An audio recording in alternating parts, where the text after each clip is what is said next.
नमस्कार. मी पत्रकार सचिन द्रवेकर.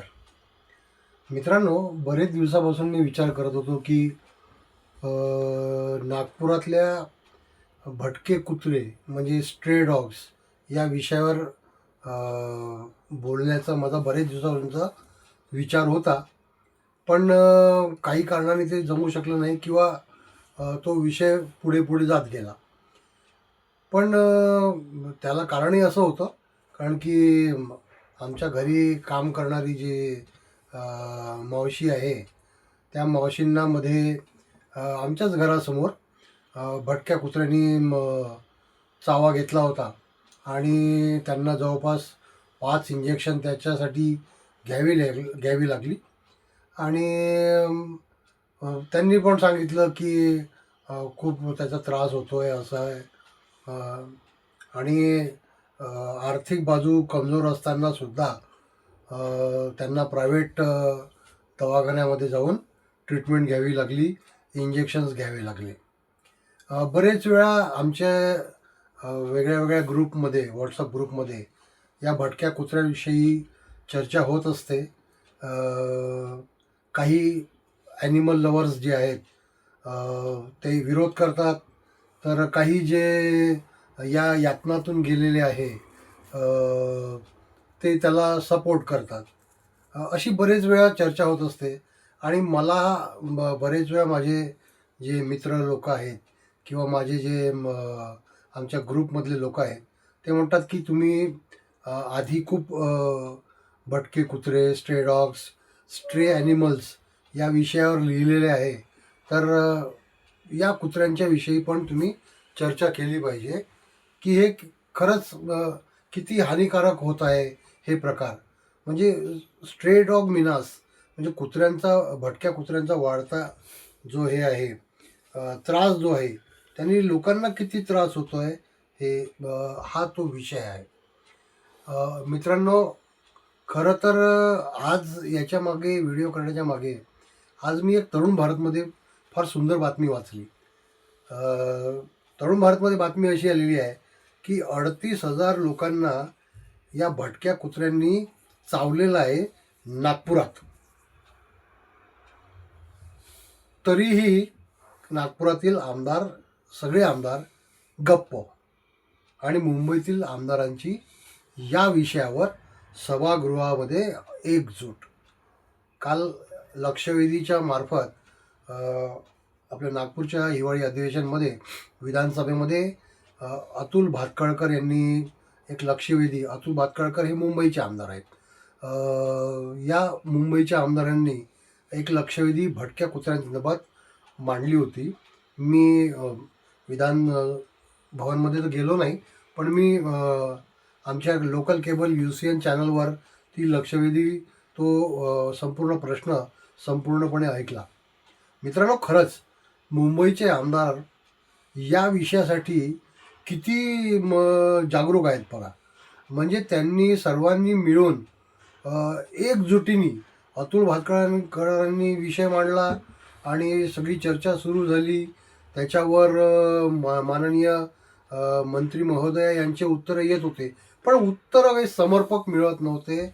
अतुल भातखळकर आमदार हे शेवटी त्यांच्या सोबतीला एक भोसरीचे आमदार होते, मला त्यांचं नाव नाही आठवत, पण त्यांनी तर चक्क इतक्या मोठ्याने हा प्रश्न मांडला. ते म्हणाले की हे जे भटक्या कुत्र्यांवर प्रेम करणारे जे प्राणी मित्र जे आहेत, यांच्या घरी हे कुत्रे नेऊन ठेवा.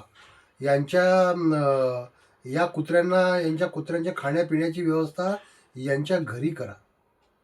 विषय मुंबईच्या आमदारांचा एकजूट होण्याचा नाही, विषय नागपूरच्या आमदारांचा आहे. नागपूरचे आमदार या लक्षवेधीमध्ये, मला असं वाटतं की आमचे काँग्रेसचे पश्चिम नागपूरचे आमदार विकास ठाकरे यांचं नाव वगैरे होतं. यांनीही लक्षवेधी मांडलेली होती.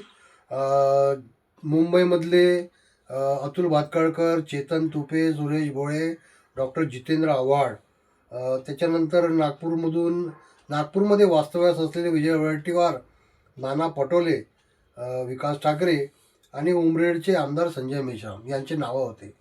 पण ज्या पद्धतीने मुंबईचे सगळे आमदार तुटून पडले या विषयावर, इतक्या गंभीर विषयावर,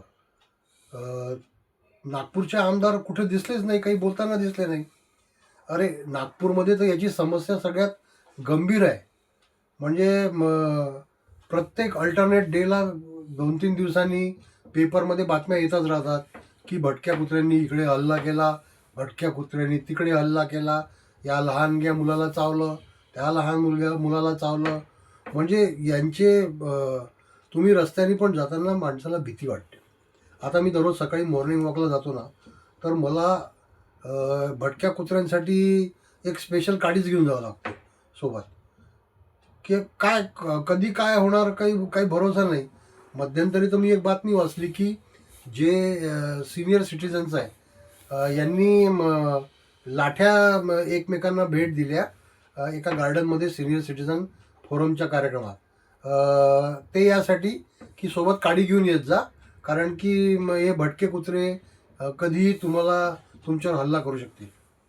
पण ज्याला अनुभव आलेला आहे ना या भटक्या कुत्र्यांचा, तुम्ही गाडीवर जरी जात असला ना टू व्हीलरवर आणि हे कुत्रे तुमच्या मागे धावले तर अक्षरशः थंडी भरते, माणसाचा BP वाढून जातो एकदम, आणि त्याच्यावरून ॲक्सिडेंट होण्याचे चान्सेस असते. आमच्या टेलिकॉम नगर भागामध्ये, प्रतापनगर भागामध्ये तर बरेच वेळा सिनियर सिटीजन्सचे ॲक्सिडेंट झालेले आहेत. लोक बाहेर निघायला घाबरतात, कारण की हे टोळकेच्या टोळके भटक्या कुत्र्यांचे फिरत असतात. प्राणी मित्रांना मी काही म्हणू शकत नाही, त्यांनी त्यांचं काम करावं. पण विषय हा आहे की या संदर्भात आमदारांनी हा प्रश्न नक्की विचारायला पाहिजे होता की नागपूर महानगरपालिका काय स्टेटस घेत आहे, काय त्यांचा स्टँड आहे. जसं मुंबईच्या महानगरपालिकेच्या स्टँडविषयी अतुल भातखळकर आमदार यांनी इतके प्रश्न विचारले की तुम्ही आत्ताच्या आत्ता हे अधिवेशन संपायच्या आत मीटिंग घेणार का, मुंबई महानगरपालिका काय स्टँड घेत आहे, काय करताय. त्याच प्रकारे नागपूरच्या पण सर्व आमदारांनी हा प्रश्न नक्की विचारायला पाहिजे होता की नागपूर महानगरपालिका या संदर्भात काय करते आहे. मला असं वाटतं की नागपूर महानगरपालिकेचा संपूर्ण स्टँड, त्यांचे सर्व काय काय ते याविषयी धोरण घेतात आहे. कारण की आता सुप्रीम कोर्टाने याच्यावर सुद्धा आपल्याला निर्णय दिलेला आहे. स्टेट गव्हर्नमेंटने सुद्धा आपला GR दिलेला आहे की नागपूर महानगरपालिकेला स्टेट गव्हर्नमेंट सुद्धा डायरेक्शन दिलेले आहे की तुम्ही लवकरात लवकर याच्यावर कारवाई करा. पण कारवाई होत आहे का? तरुण भारतच्या न्यूजप्रमाणे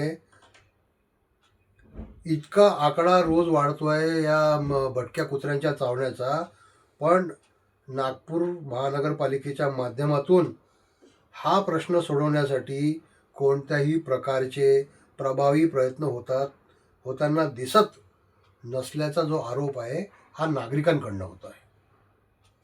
तर मित्रहो, विषय फार गंभीर आहे. असेच बरेचसे विषय आहे. आता मध्यंतरी आमदार प्रवीण दटके, मध्य नागपूरचे आमदार आहेत, यांनी नागपूर महानगरपालिकेच्या आयुक्तांना भेटून एक विषय मांडला होता की पाण्याचे बिल जे दर महिन्याचे वाढीव बिल येत आहे, तर तोही प्रश्न मला असं वाटतं की आमदार प्रवीण दटके यांनी प्रेसच्या माध्यमातून तो लोकांपर्यंत पोहोचला. पण हा प्रश्न त्यांनी विधानसभेमध्ये मांडावा, तर त्याचं उत्तर सरकारकडनं येणं अपेक्षित आहे. सरकार त्याच्यामध्ये जे योग्य उत्तर देईल ते नागपूर महानगरपालिकेचं उत्तर असेल.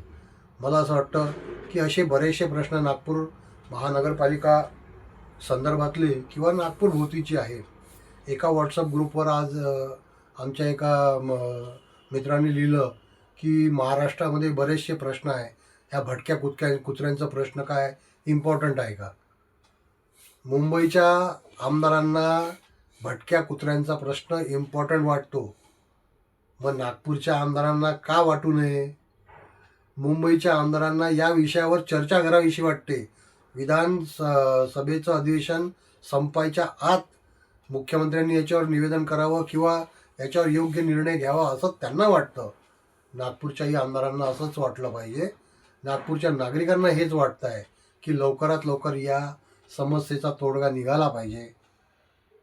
तुर्तास एवढंच. धन्यवाद.